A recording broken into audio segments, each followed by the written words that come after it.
Underground Live. Tonight we got another special guest. We got on the hip hop side. We got my man Klive Kraven. You on the air, Klive? Yes, sir. What's good? Peace. How you feel? Feeling good, man. Just working on some beats, getting some tracks together. Okay. Well, I mean, you're a newcomer to Underground Live. Tell the people who you are, where you from, and what you about. What kind of hip hop you into? Basically, you know what I mean? I go under the name Klive Kraven. I'm from Maryland. You know, I've been running my label for about 10 years now. I've been spitting for like 16 years, producing for like 10 years. You know, I started off basically just doing local battles and shit. You know, I did a lot of battles around my way. I did a lot of dance hall type shit, you know what I mean, going to like local parties and shit in the fire halls and then battling up there and performing, doing little stage shows and shit. And, you know, here it is now, like fucking 15 years later, and I'm putting out my own albums, you know, fully produced shit. I'm, you know, putting out a lot of other artists that I have on my label. You know, we're doing a lot of different things now that I wasn't doing, you know, 10, 15 years ago, and the game's changed a lot, and it's enabled me to do a lot more, especially with the technology boom and the internet blowing up. You know, it makes things a lot different to get your music out there than it was 15 years ago when I was making cassettes. It seemed like you really put in some work with this hip-hop, you know, and that's what we about, the work ethic when it comes to our favorite rappers. Like, we don't like rappers that come out with an album, then they disappear for 6-7 years, and then come back out with another album. I mean, we like consistency. And I mean, you seem like you on your grind. You know what I mean? Yeah, I never really understood. You know, I mean, a lot of artists would take a couple years to get an album out. I mean, if you look back at my discography, I've put out probably, I'd say, roughly 15 albums that have been solo in 15 years. You know, and out of that 15 years, I was only maybe making albums for 10, because the first 5 years I was doing everything on cassette tapes. Okay. What is the hip hop scene like in not in Baltimore, but in Maryland, where you from? Well, it depends. You know what I mean? Where you go to. I mean, if you go to D.C. and Baltimore, I mean, it seems real heavy. But I mean, it seems like everybody, when you go to the city, you know what I mean? Everybody is on the mainstream tip, you know what I mean? Like, I can't go down fucking Evanston Avenue and sell my shit on the block, you know what I mean? They're not gonna fucking buy it from me. I mean, that's real talk, and that's the truth, because the vibe in the city is way different than it is anywhere for underground hip-hop, you know what I mean? Like, it's really closed-minded in the city, you know what I mean? I lived in Baltimore for a few years, you know what I mean? And it was rough. It was rough, like, getting your music out there, you know what I mean? Everybody spits in the city. I mean, there's so many MCs and so many producers in the city, it's ridiculous. You know what I mean? I knew easily 15 kids in the same neighborhood all spit.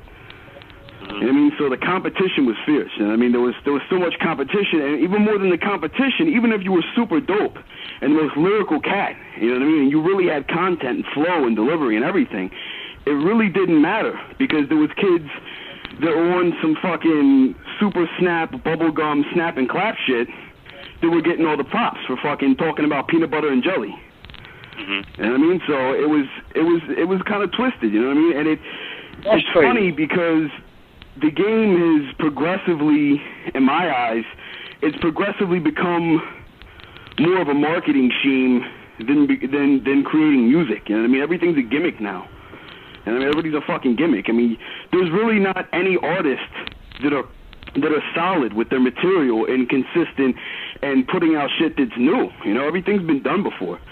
And to me, you know, I like concepts. You know, I like to do concept shit. You know what I mean? I like a song with a concept to it, with substance, with a topic to it, and something that's not been done a million fucking times either. You know, because shit gets recycled. Yeah, you're right. You know, we feel as though hip-hop has been dumbed down. Keep in mind, the young people, the ones that's 14 to maybe 20, 21, are the main consumers of the record. So I guess these labels want these people to make records to appeal to the younger generation. But when me, Harry, and Bundy was growing up, I mean, it was about lyrics. It was about some hard-ass beats and some fat-ass lyrics. You know what I mean? Yeah, and now it's whatever's the catchiest. Yeah. Whatever's the catchiest, and whatever the mass appeal of the public is, that's what gets the attention. And it's sad, because it's like even what the public's liked over years has changed. If you look back 10 years ago, or even 15 years ago, even better, go back 15 years ago, and the shit they were playing on TV and the radio in the mid-'90s was fucking banging. Old Mobb Deep, old Capone and Noriega, you know what I'm saying? Like, that shit used to get played regularly. That was mainstream. You know what I mean? That was old mainstream. Now they look at you like you crazy on that when you come on that hard shit. Yeah, because it doesn't sell anymore. You know what I'm saying? Sadly, it doesn't sell. It doesn't. If you compare album sales, you know what I mean? Just it's ridiculous. You know what I mean? You could take anybody. You could take a legend like Cool G Rap. Okay, if you took the album sales of Cool G Rap and then someone like 50 Cent or Rick Ross or Lil Wayne or anybody that's in the industry, the sales are fucking disgusting. The difference. You know what I mean? And then I put Cool G Rap against any of these guys. You mean to tell me that if Cool G Rap and Rick Ross were to be put side by side, cats are really going to be Ross more? We just had a song we played with them side by side. We just played it maybe 10, 15 minutes before you logged on. I mean, and we would talk about how people don't put Cool G Rap on their record because Cool G Rap exposes them lyrically, I mean, for not being real MCs. Yeah. I mean, that's the power that Cool G Rap has. I mean, Cool G Rap goes down, hands down, is one of the greatest lyricists ever. Classic, yeah. Classic. Hands down. I mean, and still doing his thing. Still putting out dope fucking tracks after all this time. You know what I mean? He has and I remember going on the Ave buying Cool G Rap's first tape. You know what I mean? That's so... I remember them days playing a Cool G Rap and Polo tape. You know what I'm saying? Shit, when I first had it, man, I had the album. I had the damn album and shit. You know, I ain't even had the tape. I had the fucking album. You know what I mean? Just like Road to the Riches. Yep, I had the album of all that shit. Actually, we from the album era. When the tapes was around, you played that thing till it popped. You dig what I'm saying? I'm from the era of the infamous Hell on Earth, the Purple tape. You dig what I'm saying? Some of his classic Mobb Deep albums. I went and bought King of Rock by Run DMC on record. I used to have a record player in my room. You know what I mean? So I used to have a massive hip-hop record collection before the tape player was connected to the record player. I mean, not saying I'm old head or nothing, you know how that is. But, yeah, man, I had the same shit, man. I had record player and shit, you know what I mean? I even actually had turntables, you know what I'm saying? Because I had a crate of music, Jewel T, Sweet Tea, Kings of Pressure. Yo, I had, man, that's going way back right there. You know what I mean? Rocking the old Sennheiser. Exactly. I had a lot of receiver. So what notable MCs have you worked with? So I've done some tracks with a few artists actually. I just recently wrapped up a joint with Gore-Tex from Nonfiction.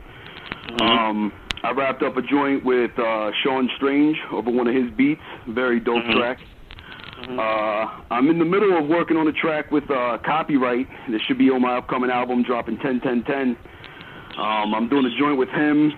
Me and C-Ray's Walls got a joint in the works. In fact, me and C-Ray's are actually working on an EP together that's supposed to be released probably in 2011. We're doing a 7-song EP together that I'm fully producing, and I'm going to be spitting half the tracks, you know what I mean? I'm going to be on every track, probably spitting 1 or 2 verses with him, matching up the verses, so that should be pretty dope. I'm looking forward to that. Also, I'm working with... everybody on my label, first and foremost, the cats that are on my label, Diet Souls, Absolute Carnage, True Grit, Donnie Menace, Prime Prolific, Yak, Anonymous, Shell Shock, Fifth Element, Fundament, Driz, Symphonic. Then the groups, of course, I got 2 groups that I'm in, Lost Legends and Funeral Directors.